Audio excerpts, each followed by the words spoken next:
Good evening. Picture a scene. About 20 years ago, I walked into a meeting at Mayerson Academy. I was a 26-year-old teacher who had been teaching for 2 years. I taught science and social studies at Taft Elementary. And as I walked into this meeting, I was excited. Excited because I was invited to the meeting. And as I walked in, I even remember what I had on. Had on some really nice jeans and a pretty cool shirt. Now, no disrespect to anyone with jeans on tonight. But as I continued to walk in that room, I noticed something. The men in that room were wearing suits and dress pants and dress shoes and ties. And the women in the room were wearing dresses and stockings and heels and pantsuits. So I thought to myself, I obviously did not get the memo, as I was saying. So as I walked in the room, I noticed men were wearing suits and ties and bow ties and dress slacks and shoes. And the women wearing pantsuits and stockings and heels. Everybody was professional. And at that moment, I thought to myself, you know what? Not only did I not get the memo, but these successful, professional people must know something I don't know. So as time went on, I continued to work with Mayerson and CPS. And we did some work around what's called culturally responsive practices. Some of you all know that work. The goal of CRP was to teach cultural proficiency. This was great work that we were doing. And I was given an opportunity to be a part of this work and work with this dynamic learning community. Mayerson and CPS teamed up as one. And what really excited me about this work is I had the opportunity to present to other professionals and other educators. Now, I was trained, I was serious, and I made a few minor adjustments. And I never looked back, you're right. So 5 years ago, I was given the opportunity to become principal of Westwood School. Go Eagles. Now with that opportunity, I was given an assignment from my supervisors. And one of my assignments was to change the culture of Westwood School. Anyone in this room knows that changing the culture of anything is extremely difficult work. And changing the culture of a school is extremely, extremely difficult work. So I had to dig deep. I had to look within. I had to focus on my character strengths. Character strengths such as leadership and bravery. It's difficult to change a culture when you have people on the outside pushing against what you're trying to do. When you have people on the inside pushing against your vision. I had to work on creativity and vision. I had to be creative in different ways that I could get buy-in from my staff, from my students, from my parents, from my community, from my LSDMC, from my stakeholders. That is extremely difficult work. But I didn't do this work alone. I had to focus and develop my lead teachers.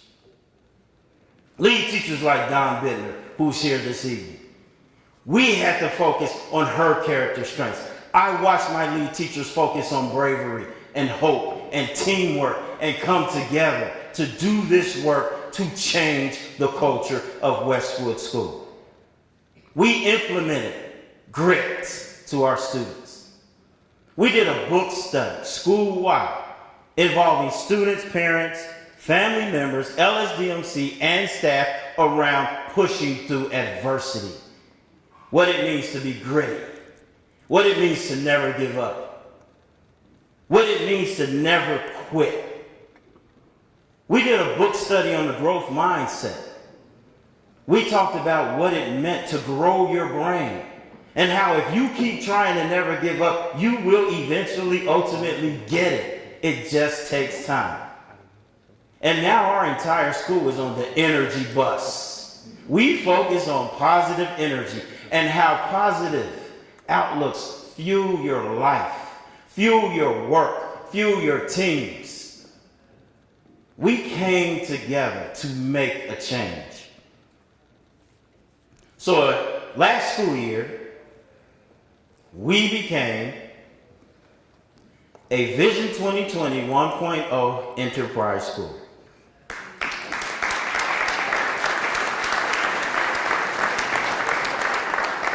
With this, our focus was on entrepreneurship and professionalism. So I knew that our students were going to be doing some great work. In fact, we did. We teamed up with Rothenberg. We were the only two schools. We were able to participate in a Shark Tank experience. We had students design and create and sell products at the Board of Education. We did a partnership with Mortar and Union Hall where we were able to present and sell our products to the community. But before we did that, we knew it was time for a dress code. And we changed our dress code. Once again, we changed the culture.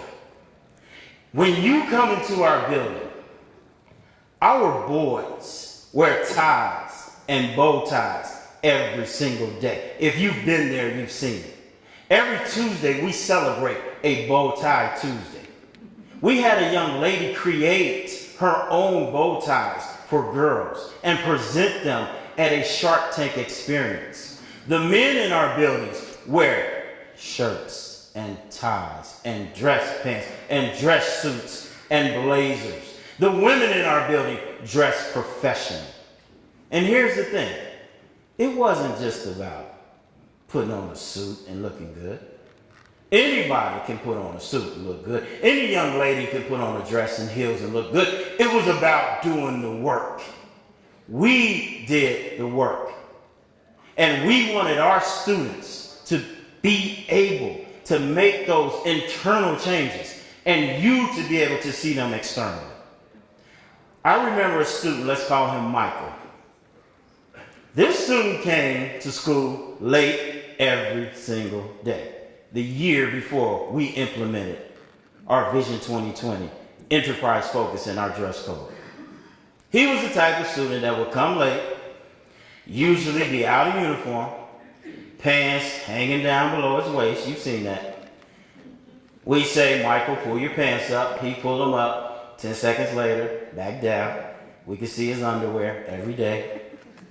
He was the type of student, D's and F's, always in the principal's office, always on removal, always suspended, all of that.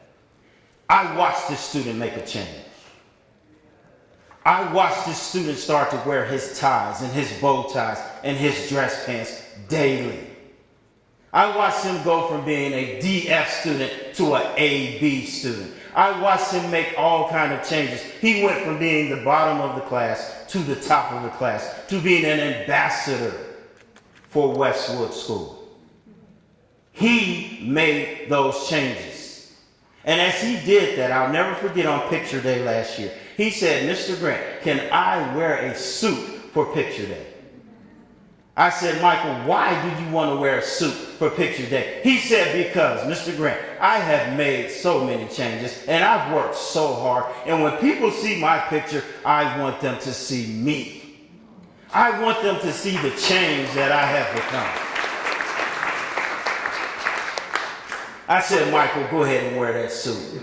And he came that next day in his three-piece suit and he took his picture. And that picture will last forever. Now I know